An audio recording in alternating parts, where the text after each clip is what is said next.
Hi, hello. Welcome to another episode of Isaiah's Newsstand. It's your host, Isaiah. How's it going? How are you? Me, I'm pretty good. Um, let's see. In terms of how this weekend's been, it's been good. It's been good. I feel like we're bouncing back. I know it was a little negative Nelly on the last episode, but it happens. Highs and lows, right? Let's see. I went and hung out with some friends and watched some hockey, which is pretty cool. A little different for me. Um, but actually, one thing I'm not watching yet, actually, let's be honest, I'm not a sports ball guy. I haven't watched the Bengals game, but go Bengals. Hopefully, they're doing good. I'll have to check in after this episode, see what the stats are. But yeah, vibes for that, vibes for the city. Let's see. I did have some chameleon. I've talked about that before, but it's a pizza chicken place. So good. And of course, I got just that pizza and chicken. So that was good. Hooray. Also, I've been eating a lot of peanuts. I've been snacking like really hard. I mentioned before I've been eating some M&Ms. I'm still doing that. Peanuts. Also, I got this. I have this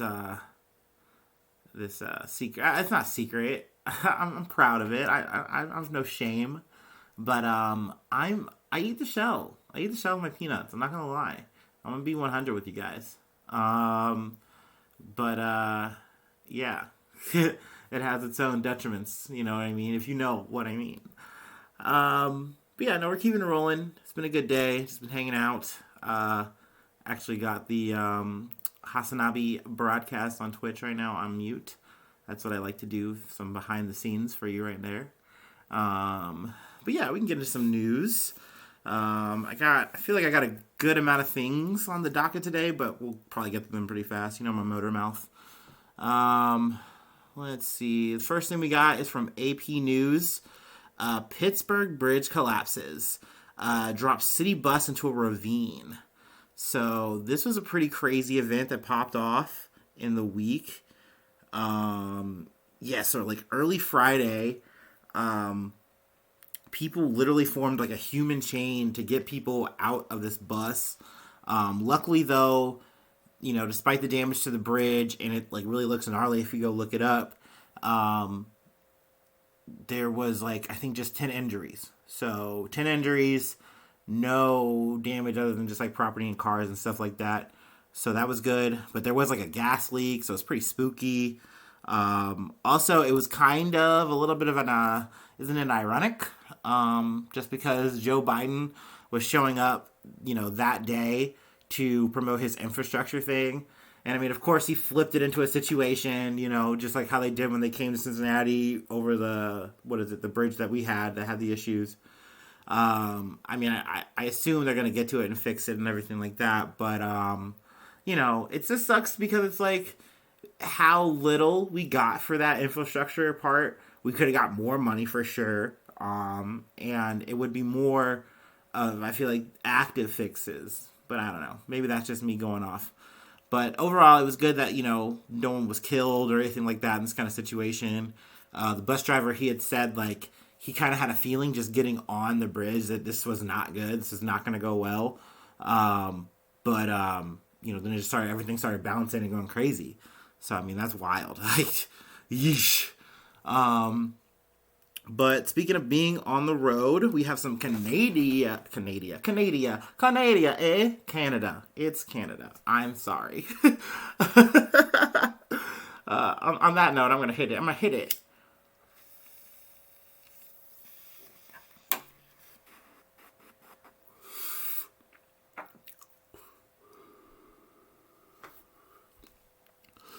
Ooh. Ooga. Let's see. We have an interesting protest developing in Canada. I got this from Politico, but it kind of just been trickling down. Either like BBC, I've kind of heard it. Just general coverage, but risky and significant. Canadian capital braces for trucker protest.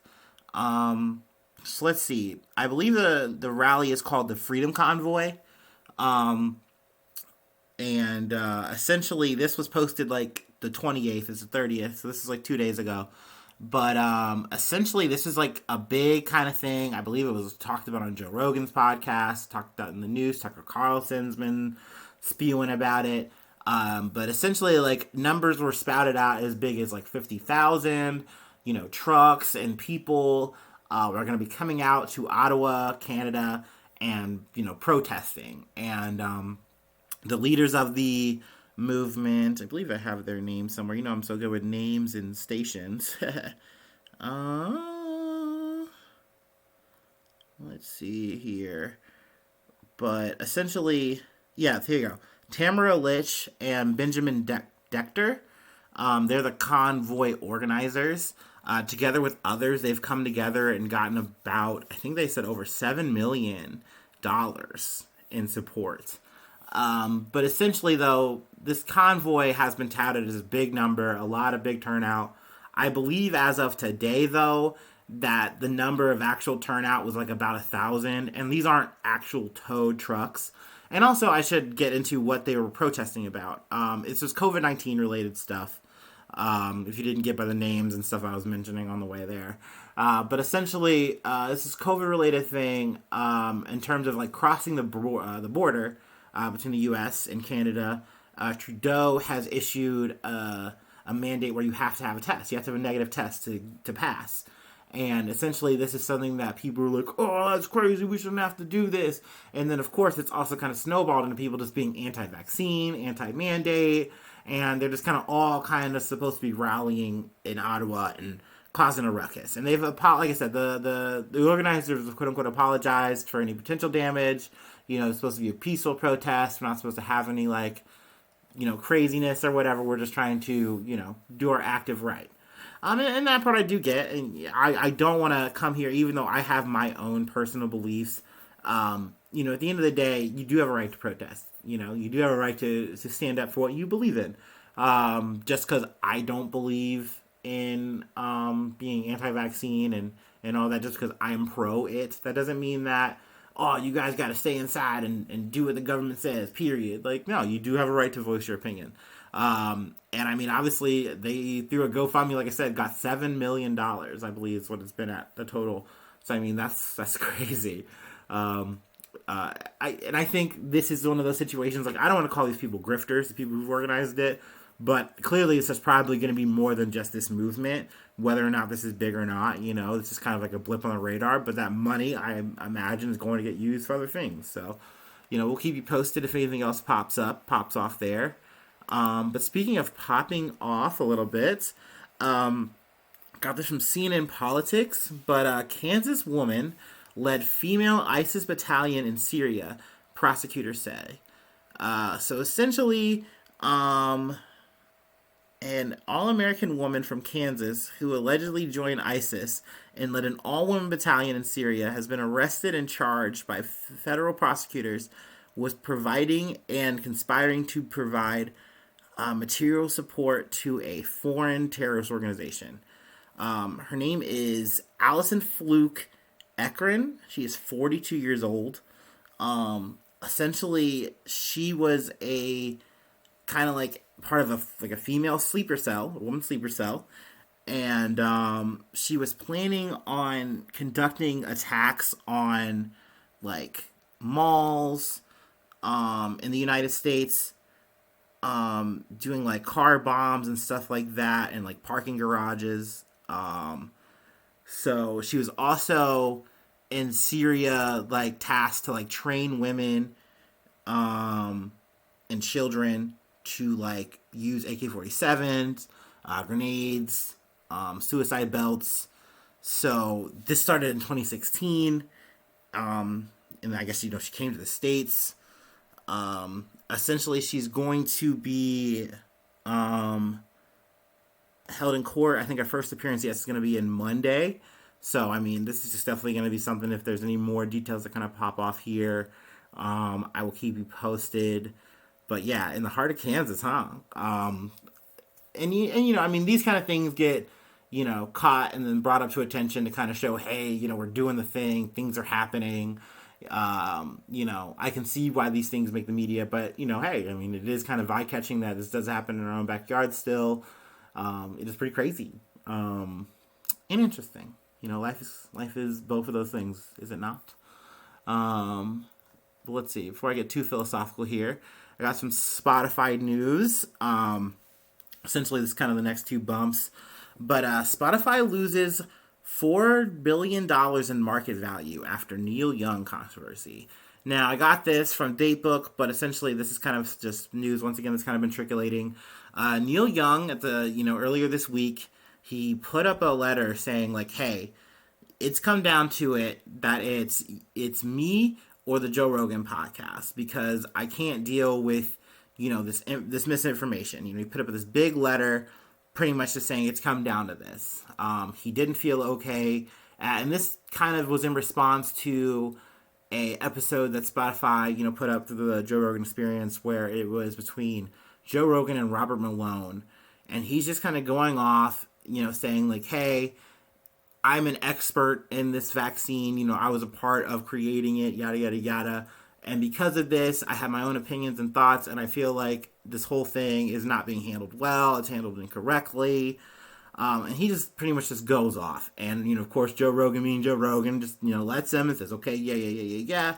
And that's the whole episode. And, I mean, the clips of it were taken off of YouTube. It wasn't really allowed to be spread. I mean, Robert Malone has kind of been known to just be like, hey, we hear what this guy is saying, but he's not credited anymore. This is all misinformation. So essentially, Neil Young says, hey, it's either you guys take these episodes off more or less, or, I'm going to take my music off. I want it off. And, Spotify being in the situation of, I mean, they gave Joe Rogan, I believe, $100 million, to come to Spotify and be exclusive, which is something that he initially definitely took a hit, because, I mean, being on all platforms, having so many funnels to make money, that was a big deal. And then naturally saying, oh, I'm going to be exclusive to Spotify, that you do take a hit. But essentially, making all that money, that's a big deal. So because it's a big deal, they said, okay, like, that's fine. We're going to take your music off, Neil Young. And that was more or less going to be that. But there has been backlash. People have had the hashtag cancel Spotify, delete Spotify. Also, Joni Mitchell has kind of entered the ring too and said, hey, you can go ahead and take my music off as well. And like I said, all this kind of, hits in the public opinion, which then affects, stock market. And, that's a big deal. So they are taking a hit, even though they kind of chose money in the first place. But I mean, these numbers always change and bounce around. I mean, me personally, I do like that Neil Young, Joni Mitchell, and potentially maybe others who do step up do say, hey, Spotify, you got to do something about this. I do think that censorship is kind of whack. And I mean, Neil Young even did a follow-up. He took off his initial letter and then also came up and said, hey, I don't personally have a beef with Joe Rogan, or I want to censor Joe Rogan. It's just simply like I don't agree with, misinformation. And also it's a little bit weird too, because I mean, I think doing the full history, Neil Young, I think he's kind of been a little bit checkered. Like, he's not obviously anti-vax right now, but I think there are certain vaccines he wasn't okay with, and he didn't say it was okay. But then he's also, I think, a survivor of polio or something like that. So it's definitely interesting how he's kind of come maybe full circle-ish on this kind of stuff. But, I definitely back him on this. I think he's making good points. I like his take here. But, censorship is one of those things where it's always going to feel icky, look icky. I'm always pro of the best way to combat misinformation is having a good mind and being vigilant. And that comes down to an individual, But it does suck if you're a young mind and you go on and you see like, hey, there's this Joe Rogan show. People are always talking about it. And, you don't do the due diligence. And, that does kind of spiral out. But if you are a young mind and you don't have parents that are actually checking you, or you have parents who are encouraging that behavior, then it is what it is. You know what I mean? So it's kind of a free-for-all out there. I don't know. Let's see. Got some sports news. Got some more sports news for you. Yeah. Rafael Nadal wins Australian Open for record-setting 21st Grand Slam men's singles title. So that was a big deal. Got this from USA Today. I don't know. Don't have too many details on that. Just wanted to give flowers there, like hip hop hooray. That's definitely a big deal. Also, the pictures of him buying the trophy pretty cool. Also interesting too, because I mean, this is obviously some fallout from the whole Novak Djokovic situation. He was a prime competitor for this title. Maybe potentially would have, even gotten it. Who knows? But hey, that's an alternative universe. That's a Marvel what if. Some other news.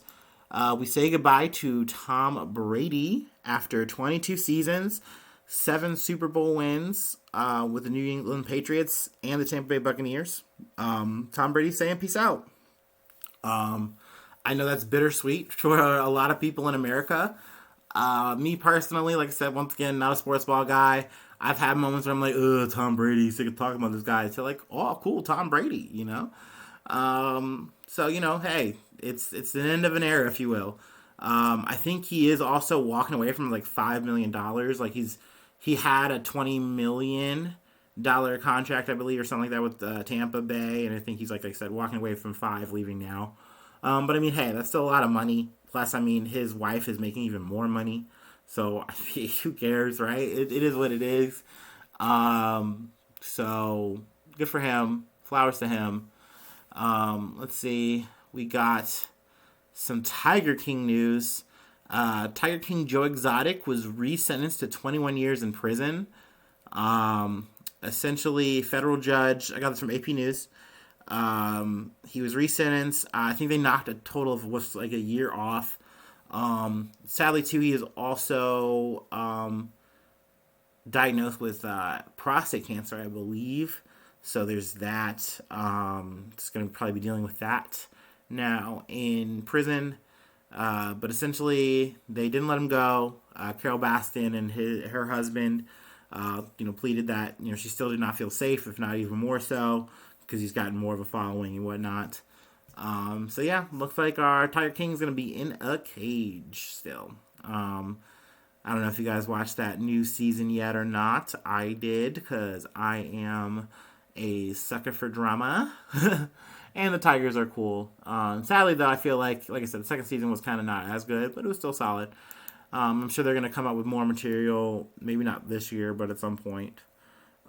Lastly, wanted to give flowers to Howard Hessman, Dr. Johnny Fever on WKRP in Cincinnati. He died at 81. I believe it was from complications from colon cancer surgery. I think he had that last year, but it, just kind of, happens. But yeah, colon surgery. It was just colon surgery. Sorry, not colon cancer surgery. But man lived a full life. That's another kind of those memories and also kind of local yokel things. WKRP in Cincinnati was a cool little popular show back in the day.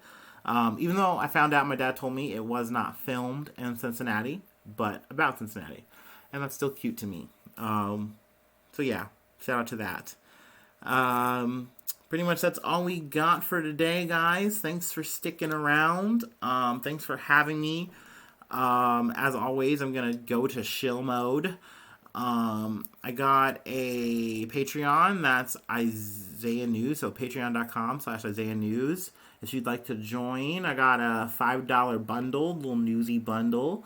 That'll get you in the club, get you in the Discord. What else comes with that? That's pretty much... Oh, you also get a shout out, of course, on the podcast. I'll say your name. Talk about something real quick for you if you like. What else is there? I think what is Isaiah News 1. That's the Gmail. So Isaiah News 1, gmail.com. Also, there is a Twitter and a Instagram and a Facebook. Those are all options. You can go look those up, find those. I don't feel like showing that hard today, guys. Sorry. What else we got? Oh yeah, Spotify, Apple Podcast, Anchor FM, We're on so many things. We're on so many platforms. By all means, do the whole like, follow, the YouTube, subscribe, thingamabobum, do all that fun jazz stuff for me, please. I'd appreciate it. You'd be great. And you guys have a good week. I love you guys. I already missed you guys. Hopefully I see you soon for some more good news. You know what I mean? All right. I love you. Bye-bye. Mwah.